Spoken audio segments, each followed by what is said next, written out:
Hello dear student, आज हम करने वाले इस वीडियो लेक्चर में क्लास 11 थर्मोडायनेमिक्स में से इंपॉर्टेंट टॉप 10 एमसीक्यू आपके आने वाले एग्जाम्स के लिए। तो पहला क्वेश्चन है, विच of the following is a state function. Very important, फिर से पढ़ लीजिए, विच of the following is a state function. ये रहा आपके ऑप्शंस। तो फटाफट अपने आप को 2 सेकंड का टाइम दीजिए, वीडियो को पॉज करके और वापस आइए और देखिए क्या है आंसर। तो सही आंसर है एंथैल्पी, क्योंकि एंथैल्पी एक ऐसा फंक्शन है जो डिपेंड करता है केवल और केवल इनिशियल और फाइनल स्टेट पे। किस रास्ते से ये फंक्शन प्रोसेस कर रहा है उस पे डिपेंड नहीं करता है। जैसे कि हम आगे यहाँ पे एक एनालॉजी पे देख सकते हैं। यहाँ पे देखिए कई सारे सड़कें हैं। अब ये गाड़ी किसी भी सड़क से जाए, चाहे कोई भी पाथ ले, इससे कोई फर्क नहीं पड़ता। ये गाड़ी अपने डेस्टिनेशन तक पहुंच रही है कि नहीं, ये ज्यादा इंपॉर्टेंट है। यानी इसकी इनिशियल और फाइनल स्टेट इंपॉर्टेंट है, ना कि इसके द्वारा फॉलो किए गए पाथ इंपॉर्टेंट है। ये आ गया हमारा second MCQ from the thermodynamics. The first law of thermodynamics is statement of. ये रहा आपके सामने ऑप्शंस। अब देखिए इन चारों में से कौन सा ऑप्शन आपको सही लग रहा है। 2 सेकंड का टाइम लीजिए, फटाफट वापस आइए और देखिए आपके सिलेक्टेड ऑप्शन सही है कि नहीं। तो सही ऑप्शन है option number B, conservation of energy. अब कंजर्वेशन ऑफ एनर्जी या फिर फर्स्ट लॉ ऑफ थर्मोडायनेमिक्स क्या कहता है कि एनर्जी को ना तो आप क्रिएट कर सकते हो, ना तो डिस्ट्रॉय कर सकते हो, सिर्फ क्या कर सकते हो, ट्रांसफॉर्म। अब मैथमेटिकली इसको हम कैसे लिखते हैं, delta U is equals to Q minus W. Delta U क्या हो गया, सिस्टम की अपनी change in internal energy. Q क्या हो गया, जो भी हीट हमने दिया। डब्ल्यू क्या हो गया, जो भी सिस्टम ने काम कर दिया। अब इसको हम एक रियल लाइफ सिनेरियो से समझते हैं। देखिए आपके बैंक में एक अकाउंट है, मान लेती हूं उस अकाउंट में कुछ पैसे रखे हुए हैं। तो उसको मान लीजिए सिस्टम की अपनी इंटरनल एनर्जी। अब उसमें आपने क्या डाला, कुछ पैसा डाला, डिपॉजिट किया। यानी कि आप मान लीजिए कि आपने सिस्टम में थोड़ा हीट ऐड किया, तो सिस्टम की अपनी जो इंटरनल एनर्जी क्या हो गई, ओवरऑल इंक्रीज कर गई। अब आपने थोड़े से पैसे निकाल के कुछ खर्च कर दिया, कुछ सामान खरीद लिया। यानी कि मान लीजिए system does work on the surrounding, यानी सिस्टम ने काम किया। तो हमारा पैसा यहाँ पे क्या रिप्रेजेंट कर रहा है कि हमने खर्च कर दिया। तो बैंक बैलेंस क्या हो गया, घट गया। तो जो भी इंटरनल एनर्जी यानी जो बैंक बैलेंस, वो क्या हो जाएगा, पहले जो डिपॉजिट था उसमें से हमने विड्रॉल को सब्सट्रैक्ट कर दिया। यानी delta U is equals to Q minus W. ये हो गया हमारा सेकेंड लॉ भी कंप्लीट।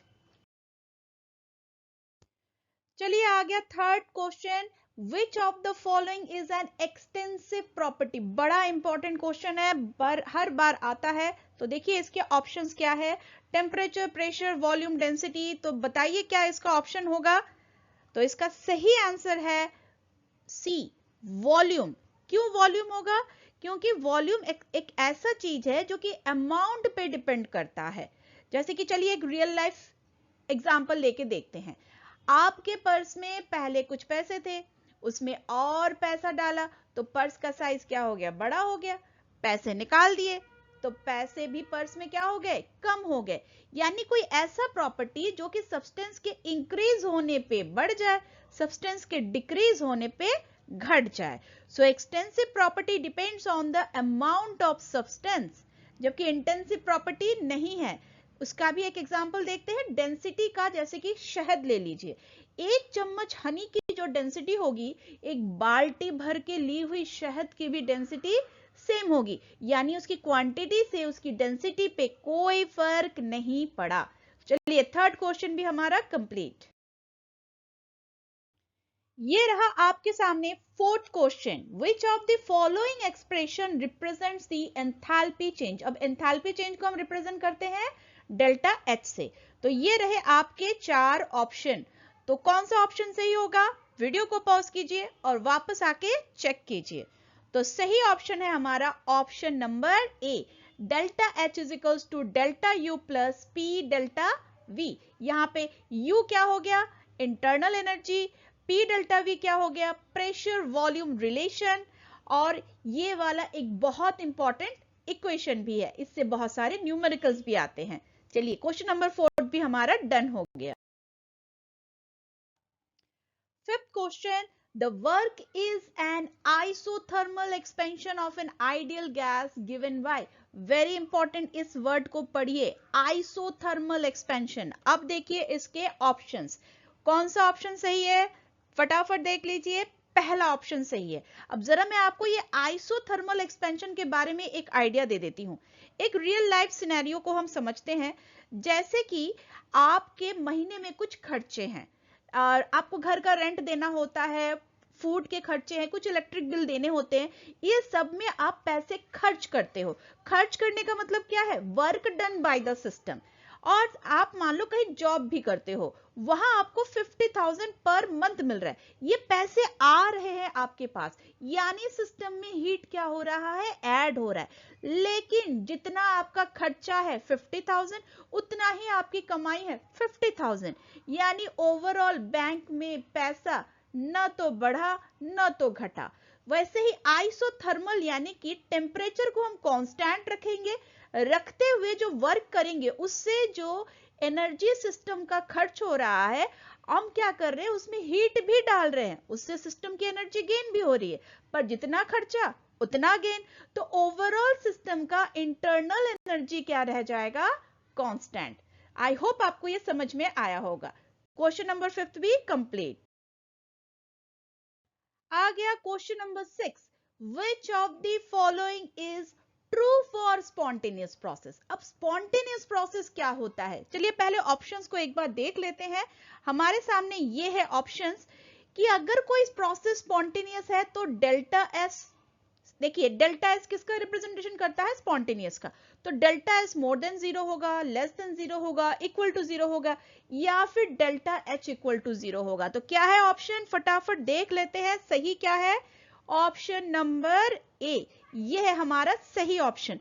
ऐसा क्यों, देखिए, a process is spontaneous if the total entropy of the system and surrounding increases। अगर किसी भी चीज को खुद से ही करने में कोई दिक्कत नहीं है तो वो प्रोसेस क्या है, स्पॉन्टेनियस।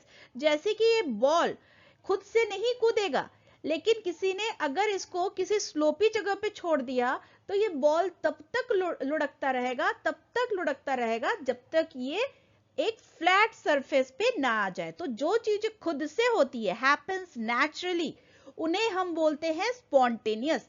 पर जिनके लिए हमें एनर्जी देनी पड़ती है, जैसे इस बॉल को उछालने के लिए हमें एनर्जी देनी पड़ रही है, तो इस बॉल का उछलना क्या है, नॉन स्पॉन्टेनियस। तो स्पॉन्टेनियस प्रोसेस और non spontaneous process I hope clear हो गया है। ये तब तक होता रहता है जब तक ये अपना एक स्टेबल स्टेट अचीव न कर ले। तो डेल्टा एस क्या होना चाहिए, पॉजिटिव, तभी वो कहलाता है स्पॉन्टेनियस। अब आ गया हमारे सामने अगला बहुत ही important question, question number 7, for a reaction to be spontaneous at all temperature which of the following must be true.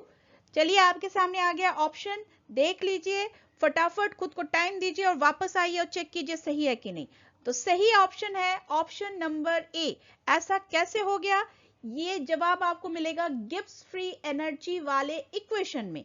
Equation क्या कहता है, delta G is equals to delta H minus T delta S. अब delta G आपको पता होगा क्या होना चाहिए, नेगेटिव होना चाहिए, लेस देन जीरो होना चाहिए, ताकि कोई भी प्रोसेस स्पॉन्टेनियस हो। और यहां पे क्या कह रहा है, स्पॉन्टेनियस भी हो एट ऑल टेम्परेचर। इसके लिए क्या करना पड़ेगा, डेल्टा एच को होना पड़ेगा नेगेटिव और डेल्टा एस को होना पड़ेगा पॉजिटिव। ऐसा कब हो सकता है, डेल्टा एच नेगेटिव कब होता है, एक्सोथर्मिक में, और डेल्टा एस पॉजिटिव कब होता है, जब कोई सॉलिड से गैस में जाए या फिर सॉलिड से लिक्विड, लिक्विड यानी कि उसको फ्रीडम मिले और डिग्री ऑफ फ्रीडम इंक्रीज करे। ये दो चीज हमेशा किसी भी टेम्परेचर पे अगर हो रहे हैं तो वो होंगे स्पॉन्टेनियस। तो ये भी हो गया हमारा question number 7 done. 8 number question क्या कहता है, if a gas expand against vacuum the work is done. तो हमारे सामने ये ऑप्शंस है, positive, negative, zero and maximum. तो बताइए क्या हो सकता है, थोड़ा सा सोचिए। अगर हम वैक्यूम में है तो गैस अगर एक्सपैंड कर रहा है, वैक्यूम, वैक्यूम कहां है, स्पेस में, तो सही ऑप्शन है 0। ऐसा कैसे हो गया, इसको जरा इसके सॉल्यूशन में ढूंढते हैं इसके जवाब को। अगर वैक्यूम में किसी तरीके से गैस एक्सपैंड कर रहा है तो याद रखिएगा वैक्यूम में कोई प्रेशर नहीं होता है। तो हमारा फॉर्मूला क्या है, W is equals to minus P external delta V equals to 0, यानी एक्सटर्नल प्रेशर तो 0 है तो वर्क डन 0। जैसे मान लीजिए ये गुब्बारा किसी तरीके से स्पेस पे पहुंच गया, स्पेस पे पहुंच के इस पे एक एस्ट्रॉयड ने इसको स्ट्राइक कर दिया, तो इसमें से जो गैस निकलेगा ये गैस के लिए कोई भी एक्सटर्नल प्रेशर नहीं है, तो जो गैस एक्सपैंड कर रहा है उसके लिए कोई वर्क ही नहीं है। इसे हम इसलिए क्या कहते हैं, फ्री एक्सपेंशन। ये वर्ड बहुत इंपॉर्टेंट है। वैक्यूम में होने वाले चेंज इन वॉल्यूम को हम कहते हैं फ्री एक्सपेंशन, और वर्क डन क्या हो जाएगा 0, क्योंकि पी एक्सटर्नल यहां पे है 0। चलिए ये भी क्वेश्चन हमारा डन हो गया। अगला क्वेश्चन है विच of the following process is endothermic. तो आपके सामने ये ऑप्शंस है, देखिए, freezing of water, condensation of steam, melting of ice, या फिर मीथेन का कंबशन या फिर जलना। तो सही इसका आंसर है ऑप्शन नंबर सी। इसको जरा मैं आपको समझाती हूं in terms of Gibbs free energy. देखिए गिब्स फ्री एनर्जी क्या है, delta G is equals to delta H minus T delta S, right. ये है हमारा इक्वेशन। किसी भी प्रोसेस को स्पॉन्टेनियस होने के लिए क्या शर्त था कि डेल्टा जी क्या हो, लेस देन 0, यानी कि नेगेटिव।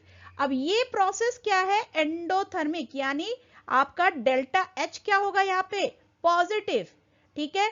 अब मेल्टिंग हो रही है, मेल्टिंग हो रही है तो टेम्परेचर तो ज्यादा हाई होगी नहीं, तो टेम्परेचर यहाँ पे क्या है, लो। अब मेल्टिंग होते वक्त सॉलिड किस में कन्वर्ट हो रहा है, लिक्विड में। देख रहे हैं टपकता हुआ आइसक्रीम, तो सॉलिड अगर लिक्विड में कन्वर्ट हो रहा है तो एंट्रोपी क्या हो रही है, इंक्रीज, यानी ये हो रही है पॉजिटिव। अब देखिए ये दो फैक्टर है आपके गिब्स फ्री एनर्जी के, अगर ये वाला फैक्टर बढ़ गया तो ओवरऑल डेल्टा जी क्या हो जाएगा, नेगेटिव। तो इसलिए यहां पे ये प्रोसेस क्या हो गया, एंडोथर्मिक, होते हुए भी स्पॉन्टेनियस। आई होप आपको ये समझ में आया होगा। चलिए आगे हम आज के लास्ट एमसीक्यू में, the correct unit of entropy. आ गया आपके सामने ऑप्शन। बच्चे इस क्वेश्चन में बहुत गलती करते हैं। तो ये देखिए ऑप्शन क्या है, joule, joule per kelvin, kelvin and joule per mole. तो सही आंसर इसका है एंट्रोपी के यूनिट कौन होते हैं, जूल्स पर केल्विन, यानी ऑप्शन बी। चलिए यहाँ पे वीडियो पे खत्म करते हैं। अगले वीडियो में और अच्छे अच्छे क्वेश्चंस में लेके आऊंगी। अच्छे से पढ़िए, एग्जाम्स के लिए बेस्ट ऑफ लक।